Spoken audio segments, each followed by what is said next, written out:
தப்பு கணக்கு. தமிழகத்தில் ஆட்சியை பிடித்து வரலாம் என பாஜக அதிமுக முதல்வர் ஸ்டாலின் பேச்சு. இன்று வலுக்கிறது மோந்தா புயல். சென்னை உட்பட 4 மாவட்டங்களுக்கு ஆரஞ்சு அலர்ட். வேலையை தராத வேலைவாய்ப்புத்துறை. சம்பளம் செலவு மட்டும் மாதம் 1,52,00,000. வேலைக்காக பதிவு செய்து காத்திருப்போர். இரிடியம் முதலீடு மோசடியில் ஈடுபட்ட முக்கிய புள்ளிக்கு 2 சொகுசு பங்களா. தமிழக கபடி நட்சத்திரங்களுக்கு சென்னையில் உற்சாக வரவேற்பு.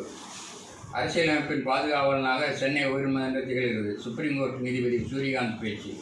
கரூர் நெரிசல் சம்பவ வழக்குகளை இன்று விசாரிக்கிறது உயர்நீதிமன்றம்.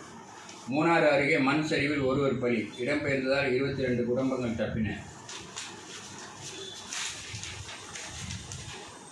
கள ஆய்வு பிரச்சனையால் டாக்குமெண்ட்டுகள் தேக்கம். வீடு வாங்கியோர் பத்திரங்களுக்காக காத்திருப்பு.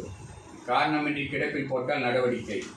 தகவலின்றி முடங்கும் தமிழ் நிலம் ஜியோ செயலி. 9 நாட்களாக அப்டேட்.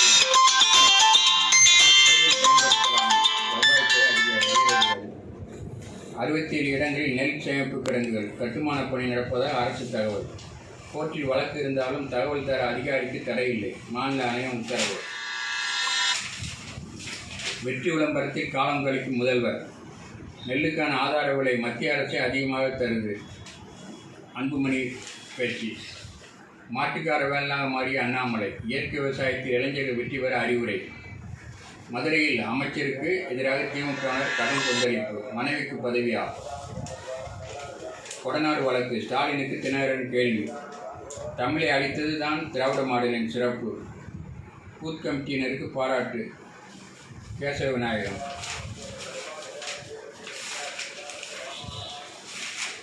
ஊர்காவல் படையினருக்கு இன்சூரன்ஸு. விஐடி செல்வம் அறிவிப்பு. அரிசிக்கு சிஎஸ்டி கூடாது. ஆலைகள் வலியுறுத்தல். நெல் வீணாவதை தவிர்க்க யோசனை. தாவேக நிர்வாகிகள் ஆஜராக சிபிஐ சமன். நெரிசலில் இறந்தோர் குடும்பத்தினரை நேரில் அழைத்து விஜய் இன்று ஆறுதல்.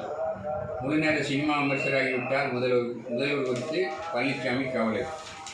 125 தொகுதியில் தேர்தல் பணி. காங்கிரஸ் முடிவு. பிரின்ஸ் சிட்டி உரிமையாளர் மீது வழக்கு. திமுகவினர் ஹரிக்கேன் வழக்கு லாஜிக். வந்தே மாதரம் 150வது ஆண்டு விழாவை கொண்டாட அழைப்பு.